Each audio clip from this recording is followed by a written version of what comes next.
Hi there, welcome to Floating in Dreams. Today's video is going to be the eyeshadow palette 5000 tag, plus a bit of an announcement.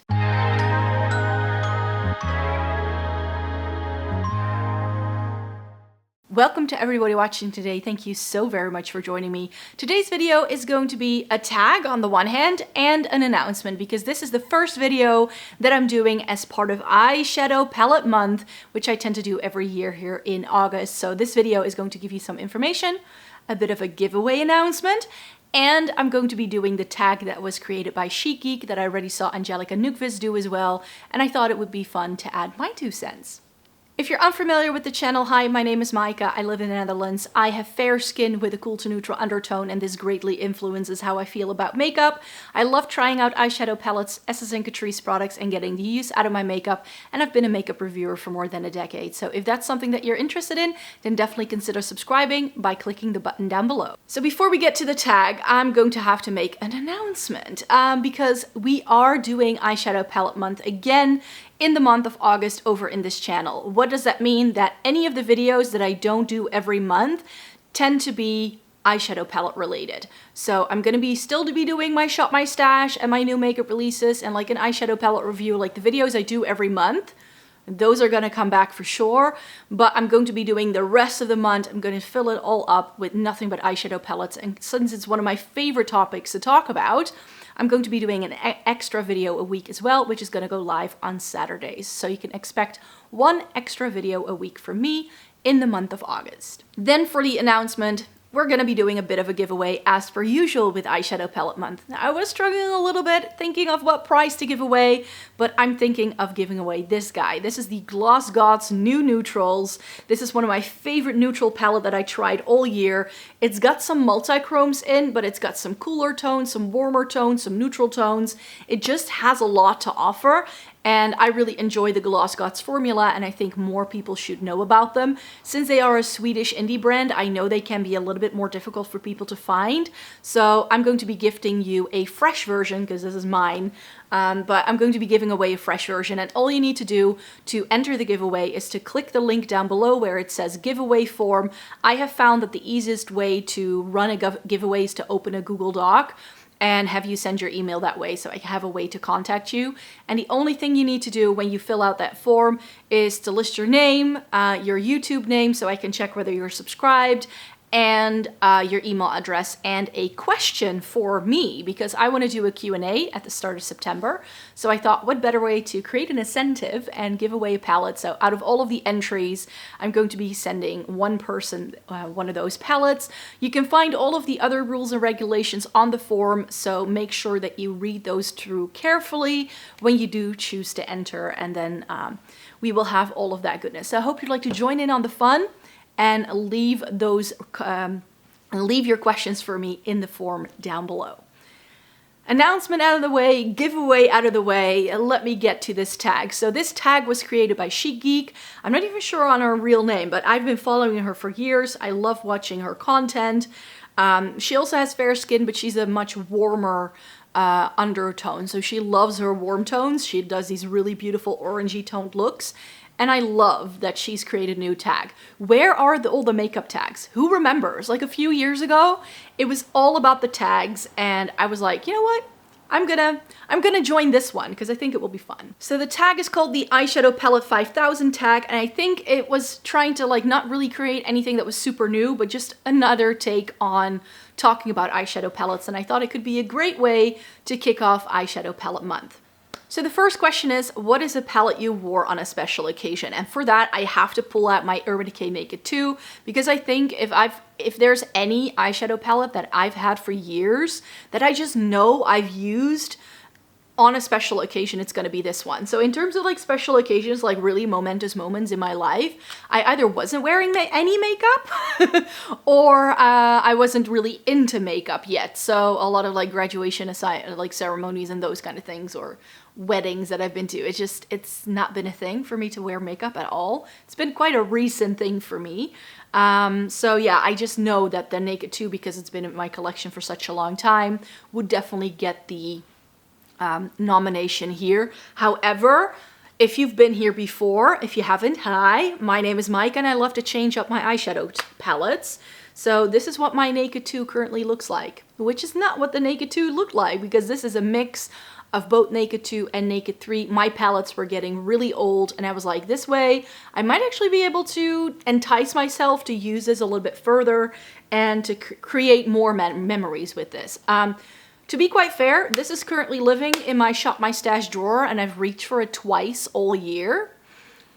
Not because I don't love the shades in here, but because I just forget about having this. So I definitely need to make more of an effort and just put this in like an Eyeshadow Palettes Revisited sort of roundup, because I think that's the better way to get more use out of it, because I was like, oh, I can just like, whenever I need like a shade to pull it in with other things, I will always have that at the ready if I have this one at my disposal. That's how I was thinking when I put this in there at the start of the year, and it hasn't really been necessary for me to use eyeshadows the way I wanted to use this. So yeah, so far so good.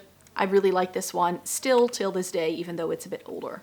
Question number 2, an eyeshadow palette that you love but that is repetitive. And now you might be thinking that I'm going to be showing you a ginormous eyeshadow palette that has a lot of duplicate shades, but I'm actually going to be showing you this. I've just recently spent quite a bit of time trying some K-Beauty eyeshadow palettes, and this is actually one of the ones that I tried last year that made me want to try more K-Beauty, because the quality of K-Beauty shadows is beautiful. But a lot of palettes are like this one. This is the Clio, Walking on the Cozy Alley. That's what this is called. There's a little mirror here. Let me block that. But can you just see how repetitive it is? And it really isn't necessary. In a 10 pan, like, all of these light shades are just going to end up looking the same way once on your lids. And I have found that that's the case with a lot of K-Beauty. If you have one of them, you will probably have them all. So pick the one you like best, and then you're probably gonna love it. But I love the quality of these, which is why I wanted to try some more. I now have all those reviews up, but I will be ranking all of the K-Beauty eyeshadow palettes that I currently have in my makeup collection in a video this month. So definitely stay tuned for that. Question number 3 is a palette that made you get your money's worth. And I was thinking, this guy, oh, it matches my shirt. The Tarte Tartelette in Bloom. This is super old by now in my collection because I've had it for years, but I still think this is one of the best beginner-friendly, if you don't know what to do, eyeshadow palettes that's on the market. This was one of my favorite neutral palettes for a very long time. I've traveled with this, was able to pull some stunning looks out of it. It does only have 3 shimmers. That's the only downside here. But for how amazing this quality still is after all those years, and whenever I use it, I feel great. I love this thing to pieces, and I can never see myself decluttering it.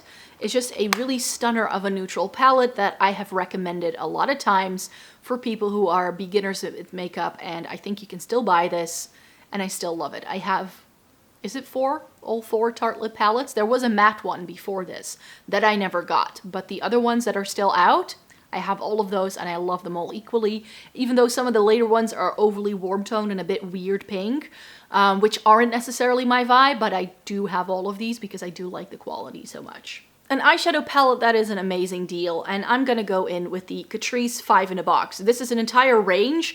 I did an eyeshadow palette overview ranking them in April because there are 8 of these. I have all 8 or 6, 8, I think. Not all of them are available anymore though. This one, the Diamond Lavender Look, came out this year, and I'm not entirely sure where you can buy this at the minute, but I think the 5 in a box palettes are just incredibly good value for money. These retail for €4 over here. You only get 5 shades, but with this little 5 pan, I was able to do 5 very distinctive looks back when I was reviewing this in February. So I know you can get your money's worth out of it, and it's super affordable. I love a lot of these. That's why I still have the entire collection. Even the color stories that I don't necessarily gravitate to naturally came out to be beautiful on me, and I really enjoy the quality of these little Catrice 5 in a box palettes. They look like Natasha Denona palettes. They're not 100% dupes for sure. They don't try to dupe Natasha Denona color stories, but in terms of quality, this is some of the best eyeshadow I have found at the drugstore. Question number 5 then, a quad you love that you wish was an entire palette. And I was going through my collection, I was like, I got rid of most of my quads. So I actually don't have that many. Like, I have a bunch of like smaller palettes, but they all tend to be like 5, 6, or 9 pans usually. but not a quad. But then I was like, oh yeah, I have a couple of these Viseart Petit Four kind of palettes. So the Petit Four from Viseart all have 4 pans in, and this is one of the first ones I got. This is the Lilas or Lilas, I'm not sure how to say it. But how stunning would it be if this was an entire cool tone palette of like 12 pans? Like if they could do this in like the Étendue line where it's like 12 pans that are this size. I mean, this can go in with the shades of the Violette Étendue. So if you have that and you have this, you can definitely make the combination, I think. But more of this, please. Like these like mauve tones with the taupey shades. And the ones in the Violette Étendue are really pretty as well, but the Violette Étendue has a little bit of warm tone, it's got the rosy tones, it's got the neutrals, and it's got cool tones, whereas this is all cool tones. And I wish that Viseart would do a really good cool tone palette in that 12 pan style with these kind of shades inside it. That would be lovely. Did anybody see this coming? I definitely did, because this is what I love. Then I actually struggled with the next question a little bit. It's number 6, which is an eyeshadow palette that you love the quality of, but that you think doesn't have great packaging. And I was going through my makeup collection, and I was like, you know what? A lot of the weird or awkward to use eyeshadow palette packaging seems to have disappeared over time, because I believe eyeshadow palettes just used to come in a variety of shapes and sizes and thickness and all that. Back when we first got this eyeshadow palette hype. And now I was going through my collection and everything is like this like slim cardboard rectangular packaging for the most part. Sometimes it's plastic, sometimes it's a little bit longer, or there may be an outer box that surrounds it, but everything seems to be rectangular at the minute, or maybe just a little bit more squared off if it's like a 9-pan or something, but it's all pretty similar in terms of the kind of packaging we're getting. So the only thing that's currently still in my active makeup collection where I'm like, packaging wise, I don't love it. It's these 8-pan palettes from Lime Crime. I'm not sure if they still do these, but this is the Lime Crime Prelude Chroma palette. I love the color story. I love the shades in here. I mean, you get those teals, some warmer tones. The purple goes with it surprisingly well. The teals with the gold is beautiful. This peachy tone with the peach is absolutely lovely. And also this seemingly white shade has a green undertone, so you can do a full greeny teal look if you'd like. The reason why I don't love this packaging is twofold. Yes, it's lightweight cardboard packaging with a mirror, which we love. But look at how chunky she is. It's so incredibly thick. This is one of the thickest palettes in my entire makeup collection at the minute. And what I've never liked about these is that the mirror is in this little insert that you need to fit just right on top of it for it to not slide away. And sometimes you can struggle a little bit with closing this because it kind of gets stuck. It's very minor. They are definitely more like pet peeves.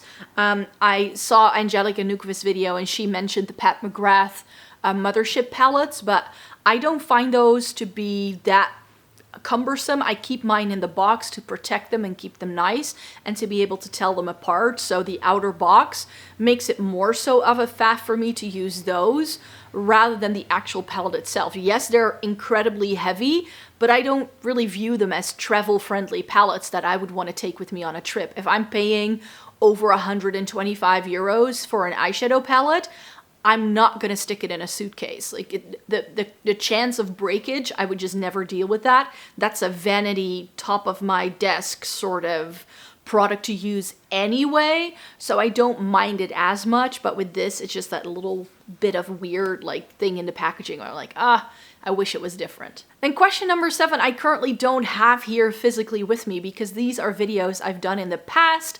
Plus, I actually created my own singles palette in, was it May or June, that I thought was perfect. Because question number 7 is create your own perfect palette using singles. And as I've mentioned, I've done this in the past.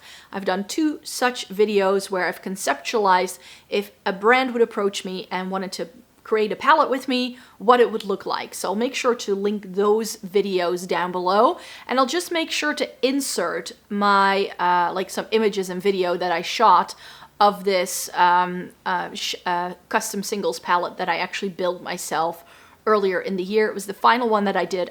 I decided to stop filming this video series because it just didn't get a lot of views. Not a lot of people seem to be interested in singles at the minute, but it was my perfect palette. It had all the grungy blues, greens, and purples that I like, with a pop of taupe, which is what I tend to go for. I put in a single from Pat McGrath, which I had depotted from my Divine Rose 1 that I could use as a sparkly topper, and that's kind of the thing I tend to go for. I love a neutral matte and maybe like a couple of mattes to go with some of the colorful shades, but then with a lot of like satiny, leaning on metallic shimmers in like grayish greens, blues, and purples, very grungy on the cool tone side, with a great taupe shimmer, and then something sparkly that I can use in the inner corner and top over things to make things more spectacular for day to night. And I love the looks that I pulled out of that little 9-pan that I built. And I built it off of an image that one of my subscribers sent me, and I was so stoked with that palette when I was trying it. So that's definitely what you could expect if I were to create my own palette ever in the future. Then this is the kind of vibe I would go for. Then question number 8, palettes that you like to combine. And this is not something that I tend to do a lot. I don't tend to combine palettes with palettes. I tend to combine palettes with singles for sure. So where I perhaps use an all matte look and then use one of my sparkly singles from like a K-beauty brand and I tap it all over the lid. I definitely do that. I'll sometimes bring in some of my like single pan shadows to create something a bit more unique, but I don't tend to combine palettes with palettes all that often. Because I feel like in my brain, a palette is just such like its own little unit. However, what I have found is that if I use them, I use these together all the time. And it's 2 of the Fenty Beauty Snap Shadows. I have number 6, which is smoky, and number 2, which is cool neutrals. And the 6, the smoky one, was just a little bit too dark for my liking. But look at those cool tones. I really like it. So to tone it down, but to deepen this up, because this doesn't have a lot of depth, and it's a little gray toned, I just think these go together really well. And when I was trying these out, I definitely did end up combining these and using them as like one palette rather than like 2 separate palettes as well. You can make it work. You can do eyeshadows with it like separately, but you don't have to. And I do, as I already mentioned at the start, like to pull apart eyeshadow palettes and create my own new color stories with it. Then I do make the combinations, but I just find it too much of a faff to sit there with like 5 palettes and like mix and match. I just don't do it. My brain cannot cope with that. That's why I don't like really big eyeshadow palettes either. My brain is just too overwhelmed and I no longer know what to choose. So that's why I don't tend to do that, even though I do love creating new color stories out of existing palettes. And I have a regular running series with that as well, where I go over some of those recreated color stories and try to use them again and see if they go together. And actually, one of those recreated color stories is what I used to create the eye look I'm wearing today. This is my revamped ABH palette, which is, I think, what did I pull out of it? Like, I pulled shades from the Mono Renaissance, the Jackie Aina, the Prism, the Sultry, the Riviera, and the Norvina. And I made 2 palettes out of those. I made one that was more warm toned and one that was more cool toned. I do film these things as well, so I can link that in the description box down below if you want to see me put together new color stories. Number 9, a large eyeshadow palette that you wish was smaller. Now, I've already mentioned just now that I don't love really large palettes, which is why I try to stay away from them and I just don't tend to buy them. Most of the eyeshadow palettes in my collection are 12 to 15 pans, maybe a 9-pan, but anything that's smaller or much bigger, I do not tend to gravitate towards. But for a full face of NYX, I did buy this guy. And I think this is currently the largest eyeshadow palette in my collection. It's 40 pans. I have a couple of the Blend Bunny ones. I have one by Slush. But I think those are all like 25 to 30 pans. So 40 pans is definitely the largest thing I have. And I always want things to be smaller. Now this comes in a smaller version. I know. It comes in a 12 pan in like one of the squared packaging from NYX. This is what the palette looks like. But I felt that in that square packaging, I didn't get the shades that I wanted to have. I just didn't.